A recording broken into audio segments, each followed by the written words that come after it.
So it sounds like the mass shooter is a lot like an otherwise healthy person who then eventually becomes suicidal, except for the narcissism and the fascination with guns. If you were to look at like the Joyner model of suicidality, thwarted belonging, perceived burdensomeness, and the capability for suicide. So the thwarted belonging and the perceived burdensomeness, I think we're understanding are pretty common in these situations. These people start to feel like they have nothing to offer. They feel like they're not connected to people.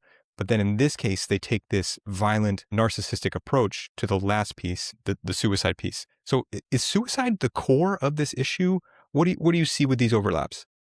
Yeah, but that's a great question. So again, sorry to keep saying this, but you really know your stuff, Thank you. as you should. That's amazing. So what is it's hard to, is there one single core? It's hard to say.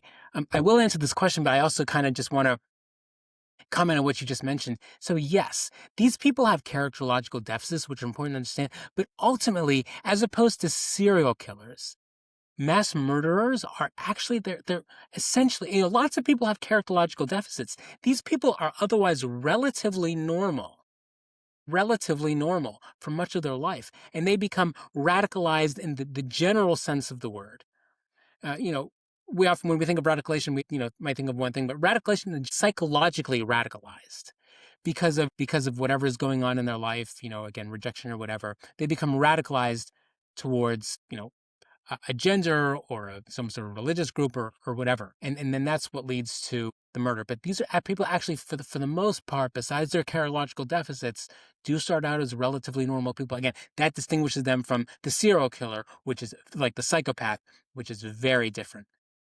Now, in terms of a core, yeah, it's really, the character deficit. So we refer to basically proximal to distal contributors to mass shootings.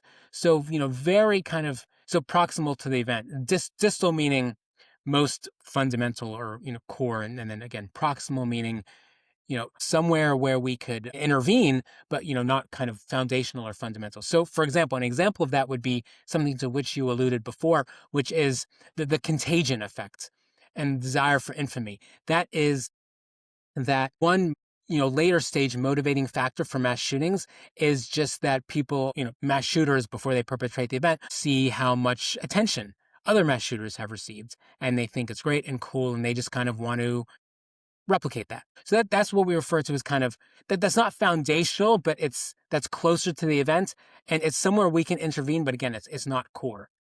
Other things that contribute. So again, in the 5% of cases in which mental illness is involved, that is definitely a core problem. And when mental illness is involved, this basically means that the person is very psychotic, almost always a young person. They're not taking their medications, and they have a delusion and often hallucinations that are basically telling them to do this. So, for example, I believe in the case of the Washington Navy Yard shooting from at least 10 years ago. I think it was 2014.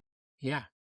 I believe that was motivated, if I remember correctly, from basically a persecutory delusion. Like they thought that people on the person, I believe, thought that the people on the base were sending, some sort of radio or electromagnetic, some sort of signals into their mind. And so in their mind, they had a real delusion. And I want to remind people, when people with schizophrenia have delusions, they believe these things as illogical as they might seem.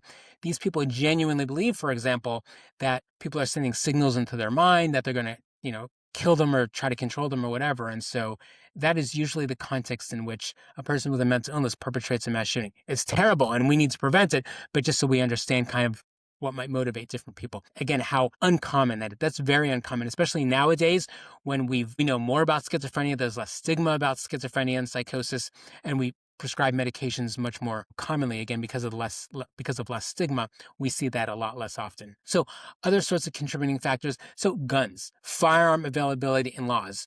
Those are not foundational, but they have a huge effect. Maybe the greatest effect, probably the greatest effect, and where we can most intervene. To go even deeper on these ideas, you can watch my full episode using the link in the description or the box on the screen.